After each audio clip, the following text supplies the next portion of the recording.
শাফায়াতের cobra আর বানায় দিয়েছে। এই জন্য রব্বে কারীম সূরা বাকারা 355 আয়াতে কারিমা চমৎকার বয়ান করতেছেন। সবাই বলুন বিসমিল্লাহির রহমানির রহিম।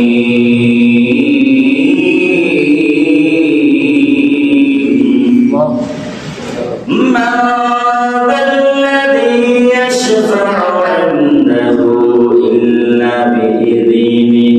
আল্লাহ রাব্বুল আলামিন বলেন, আমি মালিকের হুকুম ব্যতীত কাল হাসরের ময়দানে কে সুপারিশ করবে? এমন হুকুম তো মহান মালিক কাউকে দেয় নাই। জবাব দিন আল্লাহু আকবার। আল্লাহ রাব্বুল আলামিন বলেন, কাল হাসরের ময়দানে আমি মালিকের হুকুম ব্যতীত কেউ সুপারিশ করতে পারবে না। এই আয়াতে কারিমার তাফসীরের মধ্যে আসছে, আপনি আল্লাহ নবী রাহমাতুল লিল আলামিন নবীকে আল্লাহ শাফায়াতের কোবরার মালিক বানায়া দিয়েছে। সুবহানাল্লাহ। আল্লাহ রাব্বুল আলামিন সূরা দোয়ার মধ্যে বয়ান করতেছেন, মা মিন শাফিঈন ইল্লা মিন বা'দি ইযনিহি। আল্লাহ রাব্বুল আলামিন বলেন, আল্লাহ অনুমতি দিত কোন সুপারিশকারী হবে না। ওয়ালাইকুম কারীম সূরা দোয়ার মধ্যে বয়ান করতেছেন, ইয়াউমাইদিন লা তানফাউ শাফাআতু ইল্লা মান আযিনা লাহু রাহমান। এই জন্য রব্বে কারীম বয়ান করতেছেন, ওই রহমানের হুকুম বিনা কাল হাসরের ময়দানে কেউ সুপারিশ করতে পারবে না। আল্লাহ রাব্বুল আলামিন আয়াতে কারিমা তাফসীরের মধ্যে বয়ান করতেছেন, ও যিনিকে কাল হাসরের ময়দানে শাফায়াতের কোবরার মালিক আল্লাহ যিনিকে বানিয়ে দিয়েছেন, তিনি হলো আপনি আমার নবী রাহমাতুল লিল আলামিন। আল্লাহ রাব্বুল আলামিন কাল হাসরের ময়দানে কায়েম হয়ে যাইব সমস্ত নবীর উম্মতরা। প্রত্যেক নবীর উম্মতগণ প্রত্যেক নবীর কাছে যাবে আর বলবে, কাল হাসরের ময়দান বড় কঠিন একটা মুহূর্ত, যে সময়ের মধ্যে আল্লাহ নবী রাহমাতুল লিল আলামিন বলেন, প্রত্যেকের কামের অনুযায়ী এমন পানি হবে কাল হাসরের ময়দানে, কারো হবে হাঁটু পর্যন্ত পানি হবে, কারো নাভি পর্যন্ত হবে, কারো মুখ পর্যন্ত হবে, কারো কান পর্যন্ত হবে। এরপরে হাসরের ময়দানে কেউ হাবু ডাবু করে থাকবে। জবান তুলে বলেন আল্লাহু আকবার। আল্লাহু আকবার। প্রত্যেকে নাফসি নাফসি বলে কান্নাকাটি করবে। আর আপনার নবী রাহমাতুল লিল আলামিন ইয়া হাবিল উম্মতি বলে মহান মালিকের আয় পদ্ধতি কতবে শেষদায় পড়ে থাকবে। এটা করবে একটা এমন জায়গায় যে হাসরের ময়দানে কেউ কাউকে দেখবে না, কেউ কাউকে তাকানোর সময়। এমন একটা কঠিন সময় আমাদের আয়েশা সিদ্দিকা রাদিয়াল্লাহু তাআলা বলে, ইয়া রাসূলুল্লাহ নবী গো, আল হাসরের ময়দানে যেখানে কোটি কোটি মানুষ থাকবে, যে হাসরের মাধ্যমে হবে নবী ও রাহমাতুল আলামিন, আল হাসরের ময়দানে যখন মানুষের কি অবস্থা হবে, কয় কঠিন মুসিবতের সময় মানুষের পড়ার কোনো বস্ত্র থাকবে না, সবাই বস্ত্রহীন অবস্থা থাকবে। আমাদের আয়েশা সিদ্দিকা রাদিয়াল্লাহু তাআলা বলেন, ইয়া রাসূলুল্লাহ নবী গো, আল হাসরের ময়দানে কিভাবে কাটাবো? নবী রাহমাতুল আলামিন ওই সময় কেউ কারো দিকে তাকাবে না। আমার নবীর একটা বলে, আয়েশা গো, এমন একটা সময় যেই সময়ের মধ্যে কেউ কারো দিকে তাকানোর কোনো সময় পাবে না। প্রত্যেকে ইয়া নাফসি নাফসি বলে মহান মালিকের ক্ষুদ্র যুগলবে আহারে করতে থাকবে। জবান তুলে বলা যায় আল্লাহু আকবার। সমস্ত নবীর উম্মতরা কাল হাসরের ময়দানে থাকবে, জামায়াত হবে, সবাই চিন্তা করবে কার কোন পাইগাম ধরে কাছে গেলে ভালো হবে। সমস্ত নবীর উম্মতরা সিদ্ধান্ত নিবে। সমস্ত মুসলমানদের আদি পিতা যিনি হয়েছিলেন আদম আলাইহিস সালামের কাছে যাবে। আদম নবীর কাছে গেলে মনে হয় আদম আলাইহিস সালামের কাছে সুপারিশ করবে, আমাদের জীবনের তমাম জিন্দেগির গুনাহ মনে হয় আল্লাহ মাফ করে দিব। যখন বলতে পারেন আল্লাহু আকবার, আল্লাহু আকবার। আদম আলাইহিস সালামের কাছে গেলে সমস্ত নবীর উম্মতরা আদম নবীর কাছে গেলেন, যাওয়ার পরে বললেন, হে আবু আমরা তো কাল তো সেই কঠিন হাসরের ময়দানে কঠিন মুসিবতের মধ্যে আছি। আপনি মহান মালিকের কাছে দোয়া করেন, আমাদের জন্য দোয়া করেন, যাতে করে মালিক আমাদেরকে দয়া করে। আদম আলাইহিস সালাম বলবেন আমার দ্বারা সম্ভব নয়, আমার দ্বারা সম্ভব নয়, তোমরা যাও হযরত ইব্রাহিম আলাইহিস সালামের কাছে বলে আল্লাহু আকবার। আয় হায় নবী ইব্রাহিম আলাইহিস সালামের কাছে যাবে কাল হাসরের ময়দানে। ইব্রাহিম আলাইহিস সালামের কাছে যেই মাত্র যাবে সমস্ত উম্মতকে বলবে, ও ইব্রাহিম আলাইহিস সালাম, আপনি কাল হাসরের ময়দানে আমাদের জন্য মহান মালিকের কাছে সুপারিশ করুন, না হয় আমাদের জন্য জাহান্নাম বাজে হয়ে যাইও। ইব্রাহিম আলাইহিস সালাম বলবে, আমি এটার জন্য উপযুক্ত নয়, আমি ওই মালিকের কাছে আমি সুপারিশ করার আমার কোনো যোগ্য নয়। তোমরা যাও নূহ আলাইহিস সালামের কাছে, নূহ আলাইহিস সালামের কাছে মাত্র যাবে, যাওয়ার পরে নূহ আলাইহিস সালাম বলবেন ওয়াফাকুল আলা আন তারিকু, আমার দ্বারা সম্ভব নয়, আমার দ্বারা সম্ভব নয়, যাও মুসা নবীর কাছে। মুসা আলাইহিস সালামের কাছে মাত্র যাবে, যাওয়ার পরে মুসা নবী আলাইহিস সালাম বলবেন আনা ফাআকুল আলা আন তারিকু, আমি এই কাজের জন্য যোগ্য নয়, যাও যাও ঈসা আলাইহিস সালামের কাছে যাও। ঈসা আলাইহিস সালামের কাছে যেই মাত্র যাবে, ঈসা আলাইহিস সালাম বলবে, ও সমস্ত উম্মতের দলেরা, আমার দ্বারা সম্ভব নাও, যাও যাও যিনি তোমাদের জন্য সুপারিশ করবে, তোমাদের জন্য সাফায়াত করবে, যিনি আরশে আজিমের নিচে সিজদার মধ্যে পড়ে রয়েছেন, যিনি হচ্ছেন রাহমাতুল লিল আলামিন। সুবহানাল্লাহ। আয় হায় সমস্ত উম্মত আল্লাহ রাহমাতুল লিল আলামিন নবী বয়ান করলেন, সালাতু ইয়া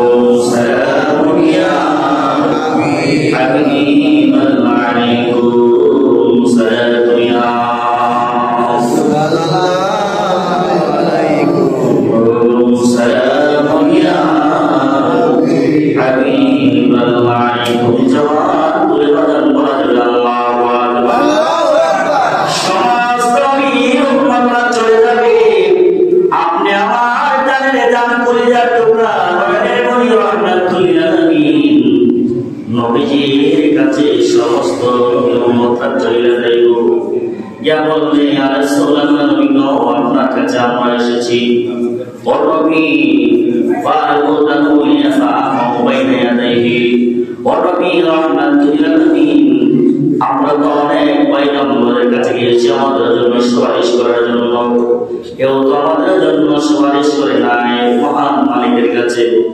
ও নবী ও রাহমাতুল লিল আলামিন, আপনি আমাদের জন্য সুপারিশ করুন। আমার নবী বলবেন, আমি তো তোমাদের জন্য অপেক্ষা ছিলাম। তো আমি নবী রাহমাতুল লিল আলামিন তোমাদেরকে সুপারিশ করার জন্য আমি অপেক্ষা ছিলাম। সালাতু ইয়া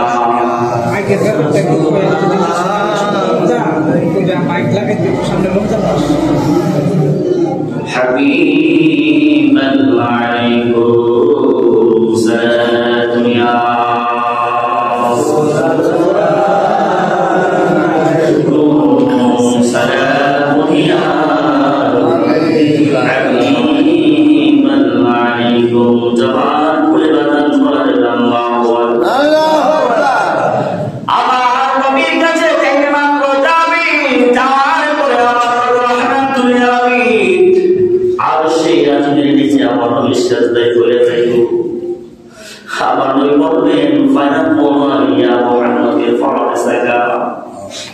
সমস্ত নবীর উম্মতরা বড় পেরেশানি হয়ে যাবে, ইয়া নাফসি নাফসি বলে মহান মালিকের কাছে কান্নাকাটি করবে। আর আপনি আমার নবী ইয়া রাব্বি হাবলি উম্মতি বলে কান্নাকাটি করবে, সিজদার মধ্যে কান্নায় জর্জরিত হয়ে যাবে। আমার আল্লাহ বলবেন হাবিব ও নবী ফায়াকুলু ইয়া মুহাম্মদ ও নবী মুহাম্মদুর রাসূলুল্লাহ ইরফা রাসাকা আপনার মাথা মোবারক উঠান মাথা মোবারক উঠান বলেন আল্লাহু আকবার আমার নবী বলবেন ওয়ালি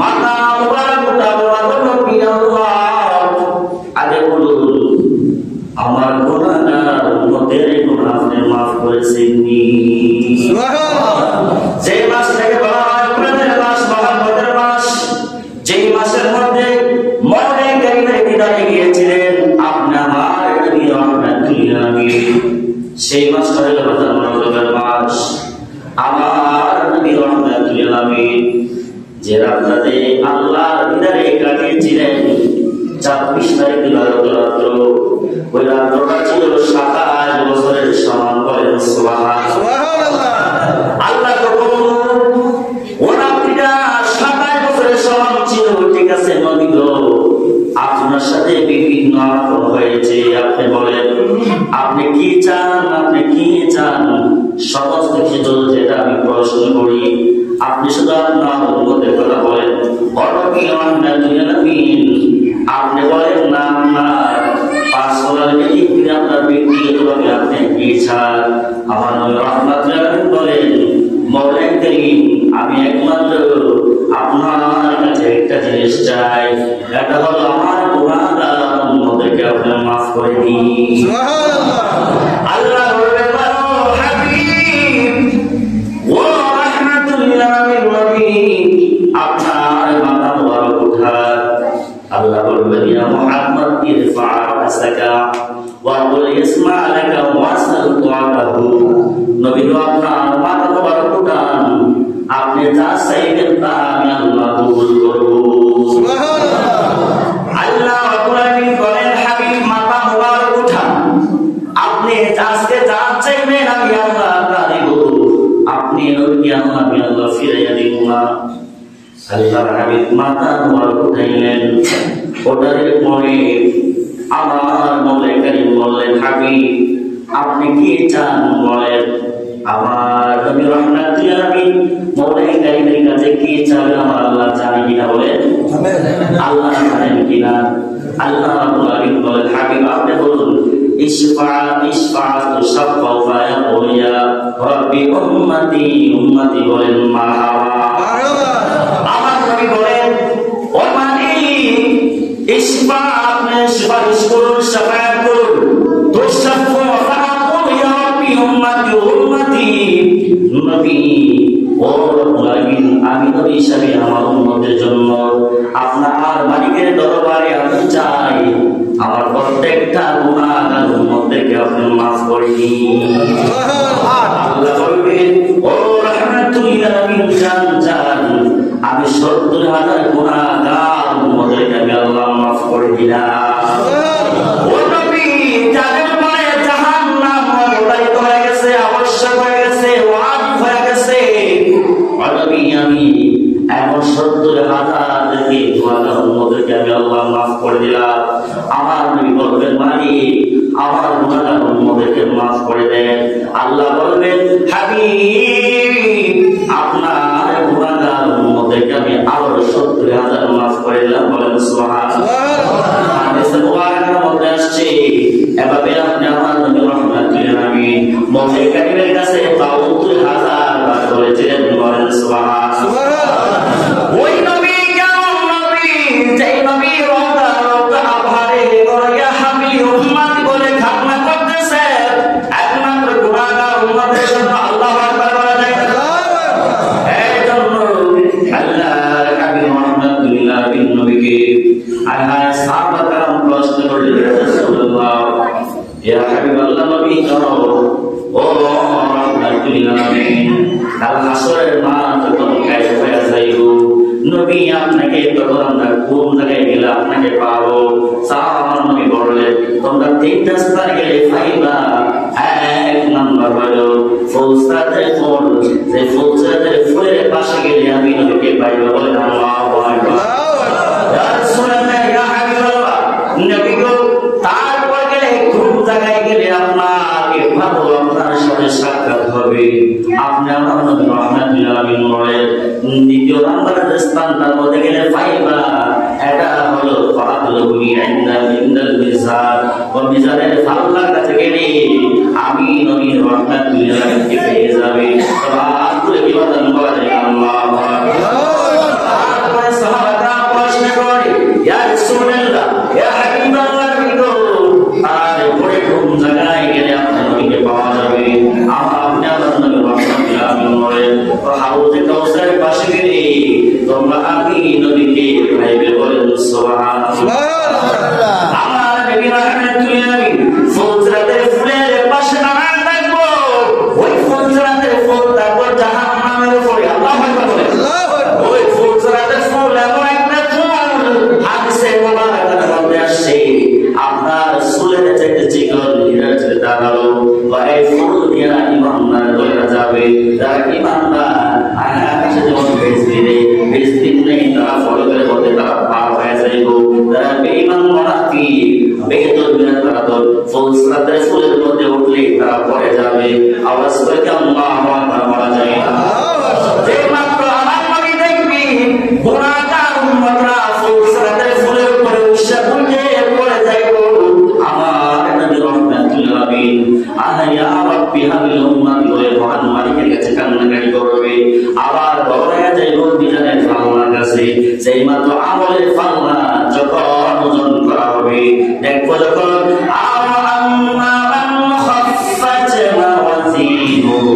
যখন দেখা হবে আমল নামার পাল্লা হালকা হয়ে গেছে আমল নামার পাল্লা যখন হালকা হয়ে গেছে তারা আমল নামা দেওয়া হবে বাম হাতের মধ্যে তখন আপনি আমার নবী রাহমাতুল আলামিন ইয়া রাব্বি হাবিল উম্মতি বলে মহান মালিকের চতুর্দিক কদমে সিজদা পড়ে যাবে যবে করে কি আল্লাহু আকবার বলা যায় না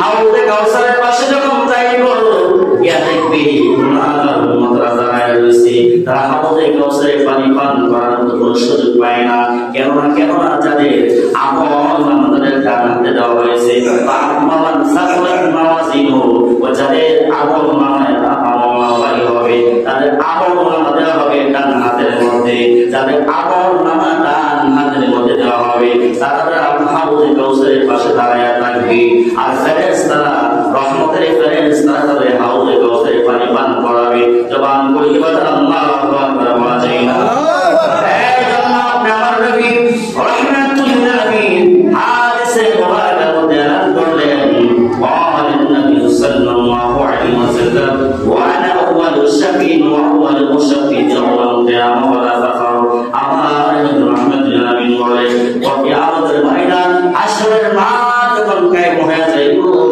আমি নবী রাহমাতুল আলামিন সর্বপ্রথম আমি নবী সুপারিশ করব বলেন সুবহানাল্লাহ আর আমি নবী রাহমাতুল আলামিন সর্বপ্রথম সুপারিশ করা করব যেই মাত্র আমি সুপারিশ করব সেই মাত্র আমার মালিক কবুল করবেন বলেন সুবহানাল্লাহ আমি নবী সাথে যে আল্লাহ তোমার শান সকল দিয়েছেন ওয়ালা ফাখরিন আমার কোনো অহংকার নাই গর্ব নাই আমার আপনার নবী বলেন কিতাব গানাই কিয়ামতি বলতে নবী আমার নবী রাহমাতুল আলামিন বলেন কাল হাসরের মাঠে যখন কায়েম হয়ে যাইব সমস্ত নবীদের ইমাম আল্লাহ বানাইছে আমি নবী হইলাম ইমামুল মুরসালিন আমি নবী হইলাম শাফিউল মুসলিমিন আমি নবীকে সর্বপ্রথম বক্তব্য দেওয়ার জন্য সুপারিশ করার জন্য আল্লাহ রাব্বুল আলামিন আমাকে হুকুম দিলেন এতদিন আল্লাহ ইসলাম সকল ইজ্জত দিয়েছেন তার কোনো অহংকার নাই জবান বলি আল্লাহু আকবার বলা যায় না এই জন্য বাবা তুমি রোজ এত বোঝা গেল কি যারা ভালো কাজ করবে না কাজ করবে বেশি বেশি করে না কাজ করবে কোরআন সুন্নাহ অনুযায়ী প্রমাণ করে কাল হাসরের ময়দানে তার দিকে বুঝে যখন ওজন করা হবে ওজনের ফাসলা যখন বাইরে হয়ে যাইব তখন তার আমল নামা ডান হাতে দেওয়া হবে বলেন না মারহাবা কোন হাতে দেওয়া হবে ডান হাতে দেওয়া হবে আই দেখি ফাসলা যখন হালকা হবে তখন তার আমল নামা ভাঙা দেওয়া হবে আমল নামা বাদ দেওয়া হবে তার বাম হাতের মধ্যে একটা বোঝা গেল নেককার যারা হবে আমলের ফাসলা হবে বাড়ি হবে তাদের আমল নামা দেওয়া হবে ডান হাতে যাদের হালকা হবে তাদের আমল নামা দেওয়া হবে আল্লাহ নবী বলেন কাল হাসরের ময়দানে আয় হায় আমার নবী রাহমাতুল্লিল আলামিন বলে ওয়াশফাতি উম্মতি আহলিল কাবাই আমি যারা দুনিয়ার মধ্যে গুনাহ কবিরার মধ্যে লিপ্ত ছিল আমি নবী রাহমাতুল্লিল আলামিন আমি তাদেরকে নবী রাহমাতুল্লিল আলামিন সুপারিশ করব বলেন সুবহানাল্লাহ। আমার নবী বলেন কাল হাসরের ময়দানে তিনটা জিনিস মানুষকে সুপারিশ করবে। কয়টা জিনিস? তিনটা জিনিস সুপারিশ করবে। নাম্বার 1 আমার নবী হাদিসে মুবারাকা মধ্যে আলাপ করেছেন আমার নবী বলেছেন কাল হাসরের ময়দানে যারা কোরআনুল কারীম দুনিয়াতে থাকা অবস্থায় কোরআনুল কারীম তেলাওয়াত করেছে কোরআনুল কারীমের সাথে সম্পর্ক গভীর হয়েছে কাল হাসরের ময়দানে কোরআনুল কারীম আমার জন্য সুপারিশ করবে। জবান করে সুবহানাল্লাহ। আমার নবী বলেছেন কাল হাসরের ময়দানে যে জিনিসটা তোমাদেরকে সুপারিশ করবে ওই জিনিসটা হলো সালাত নামাজ। বলেন সুবহানাল্লাহ। নামাজ পড়া দরকার আছে না নাই? পড়া আছে না নাই? এই জুমার নামাজ আল্লাহ নবী বলেন যারা এক লাগাতারে 3 জুমা তওয়াব করে তারে আল্লাহ নবী বলেন তার কাছে বলা হয় যারা 3 জুমা এক লাগাতারে 3 জুমা তওয়াব করবে আল্লাহ বলেন তাদের উপরে আল্লাহ আমার কোনো দায়িত্ব থাকে না, তাদের উপরে আল্লাহর রহমতের সাদর আল্লাহ উঠায় নেয়। জবান খুলে কি নাউযুবিল্লাহ বলা যায়? নাউযুবিল্লাহ। এটা বলা গেল কি কাল হাসরের ময়দানে নামাজ সুপারিশ করবে কি করবে না? করবে। কথা বলেন করবে কি করবে না? করবে। নাম্বারে সুপারিশ করবে সদকা জারিয়া, যারা সদকা জারিয়া দান করবে, যারা সদকা জারিয়া আল্লাহ রাসূলের সন্তুষ্টির জন্য আল্লাহ সন্তুষ্টির জন্য যারা দান করবে ওই দান করা কাল হাসরের ময়দানে আপনি আমার জন্য সুপারিশ করবেন। বলেন সুবহানাল্লাহ। দান করলে কি দান করলে ইজ্জত সম্মান বাড়ে না কমে? বাড়ে না কমে? দান করলে কি সম্পত্তি বাড়ে না কমে? দান করলে মন পবিত্র হয়, সম্পত্তি পবিত্র হয়, সকলকে আল্লাহ তাআলা মুসিবতের হেফাজত রাখে। আল্লাহু আকবার বলেন। এজন্য দান করলে কি অনেকে বলেন যারা কথা বলছো অনেকে চিন্তা করে দান করলে মনে সম্পত্তি কমে যায়, এই জন্য দান করতে চাই না। আমার আসলে নাই আল্লাহ দরবারে কি রহমতের কমতি আছে? নিয়ামতের কমতি আছে? না। এটা আমাদের ইমানের দুর্বলতা। এই জন্য আল্লাহ রাসূল বলেছেন বেশি বেশি করে দান করে রাখো, বেশি বেশি করে দান করে রাখো। আল্লাহ